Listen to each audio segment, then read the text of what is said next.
I think many foster carers spend so much time reacting that they rarely get any space to think intentionally.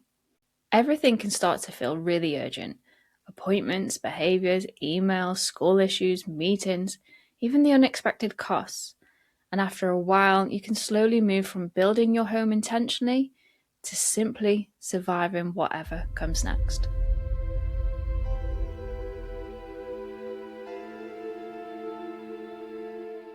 In this episode, I want us to finish our Proverbs 31 journey by looking at one verse that carries so much wisdom, especially for foster carers. She considers a field and buys it. And I think scripture reveals something incredibly important here. This woman is very intentional. She thinks ahead.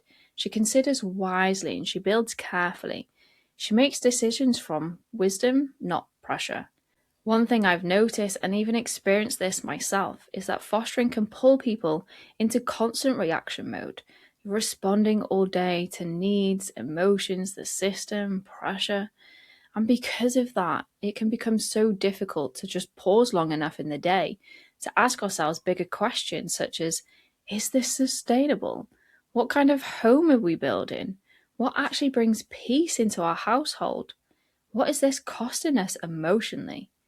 What actually needs to change? And I think Proverbs 31 gives us that permission to become intentional again. And I love this scripture. And it says she considers the field. She doesn't rush. She doesn't react emotionally. She doesn't just build impulsively. She considers. And wisdom often looks so much slower than pressure.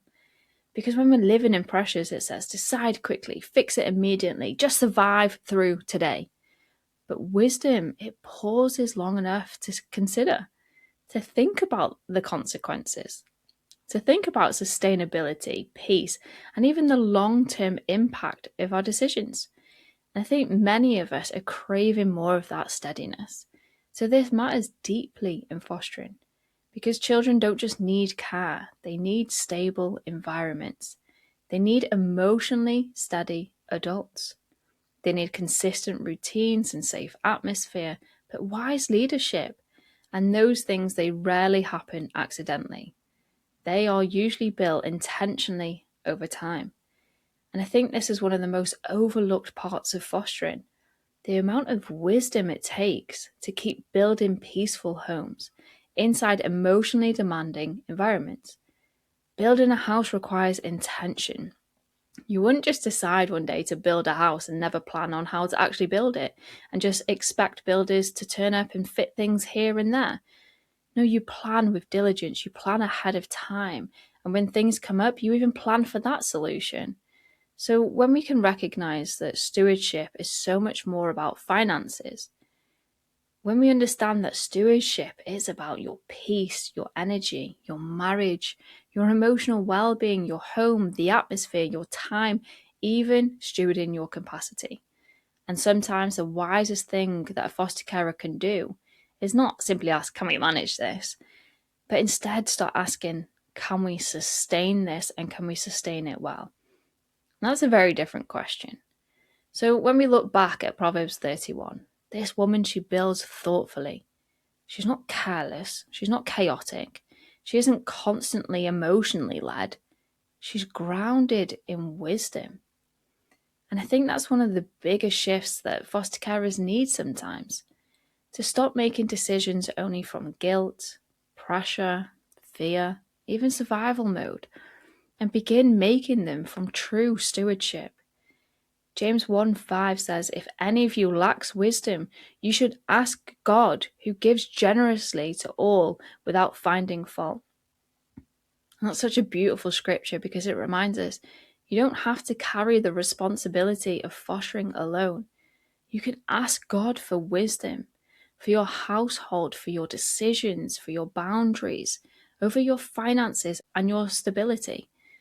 And one thing that this whole Proverbs 31 series keeps bringing us back to is that wisdom creates peace, not perfect lives, but steadier homes. And children feel the difference between homes that are built from pressure, chaos, and fear, compared to homes that are built from intention, preparation, emotional steadiness, and wisdom.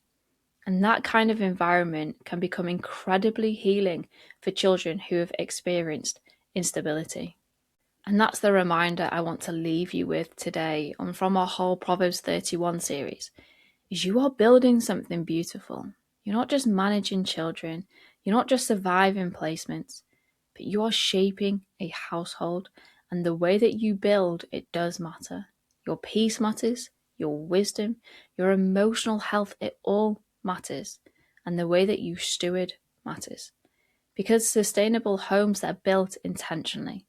So as we go back to Proverbs 31:16, she considers a field and buys it. Out of her earnings, she plants a vineyard. And I think that verse just paints such a beautiful picture of someone building thoughtfully for the future. So if you've been feeling stuck in reaction mode lately, if you've been feeling emotionally stretched, or even unsure how to move forward wisely, I want to just simply remind you today that you don't have to build your household from pressure, that you can build from wisdom, from stewardship, from intention, and from peace. So I invite you to just slow down long enough to consider what you are building. And that brings us to the end of our Proverbs 31 series. And I really hope that these conversations have helped you see something differently. Not just about scripture, but about yourself too. Because the Proverbs 31 woman was never simply a picture of perfection, but she's a picture of wisdom, stewardship, strength, preparation, peace, and sustainable leadership within the home. And I think foster carers, we carry so much of that every single day.